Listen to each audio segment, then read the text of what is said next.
નમસ્કાર મિત્રો, સ્વાગત છે તમારા બધાને એકદમ નવા વિડીયોમાં. થંબનેલ જોઈને તો ખબર જ પડી છે એ દ્વારા થંબનેલ બનાવ્યું કે ધોરણ 12ના આપણે અર્થશાસ્ત્રના MCQ જોવાના છીએ. તો ચાલો શરૂઆત કરીએ વિકલ્પ સ્વાધ્યાયના. પહેલું કે આકૃતિ કયા પ્રકારના વિતરણ માટે દોરવામાં આવે છે? તો કે અસતત. આલેખ કયા પ્રકારના વિતરણ માટે દોરવામાં આવે છે? તો કે સતત. નીચેનામાંથી કઈ આકૃતિઓ સમાન માહિતી માટે દોરવામાં આવે છે?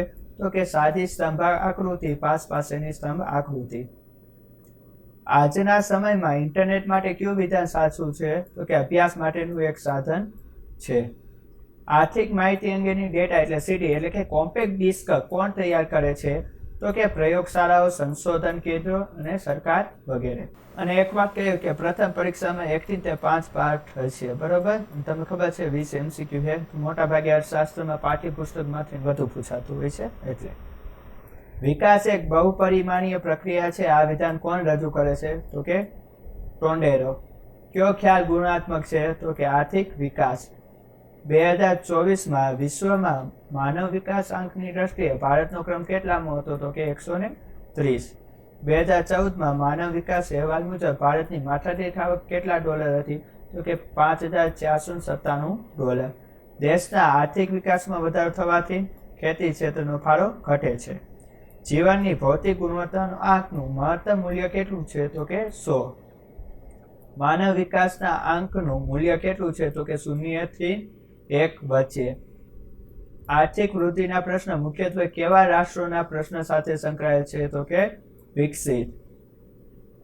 2014માં માનવ વિકાસ આંકની દ્રષ્ટિએ વિશ્વમાં પ્રથમ સ્થાન ધરાવનાર દેશ કયો હતો? તો કે નોર્વે. ત્રીજો પાઠ. વસ્તુઓ અને સેવાઓના બદલામાં જે સર્વસ્વીકૃત છે તે નાણાં છે. નાણાંની આ વ્યાખ્યા કોને આપેલી? તો કે રોબર્ટ્સે. માંગમાં વૃદ્ધિ થવાના કારણે થતા ભાવ વધારાને કેવો ફુગાવો કહે છે? તો કે માંગ પ્રેરિત. સતત અને સર્વગ્રાહી ભાવ વધારાની સ્થિતિમાં નાણાંનું મૂલ્ય ઘટે છે. સરકારે કાયદા દ્વારા વધતા ભાવોને અટકાવ્યા હોય તો તેવો ભાવ વધારો કયા પ્રકારનો ફુગાવો છે? તો કે દાબેલો ફુગાવો. ફુગાવાની સાચી સ્થિતિ અર્થતંત્રમાં સાધનોની પૂર્ણ રોજગારી બાદ ભાવ વધે ત્યારે સર્જાય છે. આવું કયા અર્થશાસ્ત્રી માને છે? તો કે કેઇન્સ. ચોખા આપીને કાપડ મેળવવાની આર્થિક વ્યવસ્થા કયા નામે ઓળખાય છે? સાટા પ્રથા, બરાબર? વસ્તુના બદલામાં વસ્તુ વિનિમય. નીચેનામાંથી નાણાંના કયા વિકલ્પમાં વિનિમય મૂલ્યનું સૌથી સારી રીતે સંગ્રહ થાય? તો કે સિક્કા. ચોથો પાઠ બેંક વાળો. કે સંસ્કૃત ભાષા પ્રમાણે બેંક શબ્દનો અર્થ શું થાય? તો કે મૂડીનો જથ્થો. ભારતમાં વેપારી બેંક મોટા ભાગે કેટલા પ્રકારની સ્થાપન હોય છે? તો કે 3. ટૂંકા ગાળાનું ધિરાણ સૈદ્ધાંતિક રીતે કેટલા સમયગાળા માટેનું હોય છે? તો કે 1 વર્ષ સુધી. મધ્યસ્થ બેંક એટલે કે દેશની સર્વસ્વ બેંક. આરબીઆઈ અન્ય બેંકો પાસેથી અત્યંત ટૂંકા સમયનું ધિરાણ લે તેના દરને શું કહેવાય છે? તો કે રિવર્સ રેપો રેટ. ગરીબી વાળો પાઠ. Indian council of medical research ગ્રામ્ય ક્ષેત્રે વ્યક્તિના ખોરાકમાં ન્યૂનતમ દૈનિક કેટલી કેલરી નક્કી કરી છે? તો કે 2400. તેંડુલકર સમિતિની ભલામણો મુજબ વર્ષ 2011-12 માટે શહેરી ક્ષેત્રની ગરીબી રેખા નક્કી કરવા કેટલા રૂપિયા નક્કી કર્યા છે? તો કે 816 રૂપિયા. વર્ષ 2013માં ભારતમાં સૌથી ઓછી ગરીબી કયા રાજ્યમાં જોવા મળી? તો કે ગોવામાં.